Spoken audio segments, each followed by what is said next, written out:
आपने अपना HLO app एक डिवाइस में इंस्टॉल किया हुआ है और आईडी पासवर्ड भर के रजिस्टर भी कर लिया है, लॉगिन कर लिया है।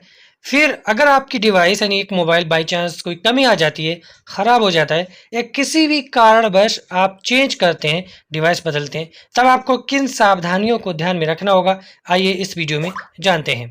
तो सबसे पहली बात तो ये है, जो प्रगणक हैं यानी जो जनगणना करेंगे इन्यूमिनेटर, इस बात के प्रति जागरूक रहें कि अनावश्यक रूप से अपना मोबाइल चेंज ना करें, यानी एक मोबाइल से दूसरे मोबाइल में ऐप को इंस्टॉल ना करें, जिसमें रजिस्टर कर दिया है वही रखें। अगर बाई चांस फिर भी इमरजेंसी में मोबाइल ख़राब हो गया, कुछ भी हो गया, किसी भी इमरजेंसी परिस्थिति में डिवाइस बदलना पड़ जाता है, तो इस बात का आपको ध्यान रखना पड़ेगा कि अगर आपने डाटा सिंक नहीं किया है और आपने डिवाइस बदल दिया, तो सिंक ना किया हुआ डेटा अगले डिवाइस से वो ऑटोमेटिक पूरा डिलीट हो जाएगा। इस बात का विशेष ध्यान रखें। और डिवाइस बदलने पर पुराना डिवाइस खुद से डी रजिस्टर हो जाएगा।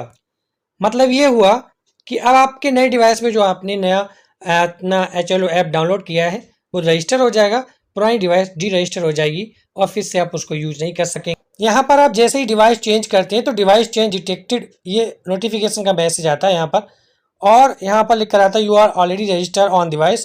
पहले डिवाइस दिखाता है कि आप पहले से रजिस्टर थे, लेकिन अगर आप न्यू डिवाइस पर रजिस्टर करना चाहते हैं तो कंफर्म करें, और यहाँ पर नोटिफिकेशन देगा कि आपका अनसिंक्ड डेटा डिलीट हो जाएगा ओल्ड डिवाइस से।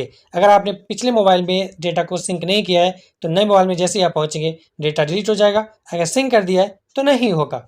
उसके बाद यहाँ पर देखेंगे अगली स्क्रीन में मैसेज आएगा, जब आप कंफर्म कर देंगे तो यहाँ पर लॉगिन सक्सेसफुल हो जाएगा, old device automatically D register हो जाएगी और नई डिवाइस आपकी रजिस्टर हो जाएगी।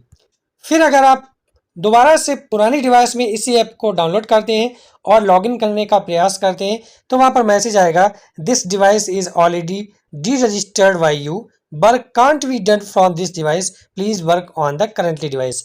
तब आप फिर से पुरानी डिवाइस पर कार्य नहीं कर पाएंगे क्योंकि वे पहले से ही डी रजिस्टर की जा चुकी है। अब जो आपने नए डिवाइस में नए मोबाइल में अपना ऐप रजिस्टर किया है आपको उसी से कार्य करना होगा। तो इन सावधानियों को आपको ध्यान में रखना होगा।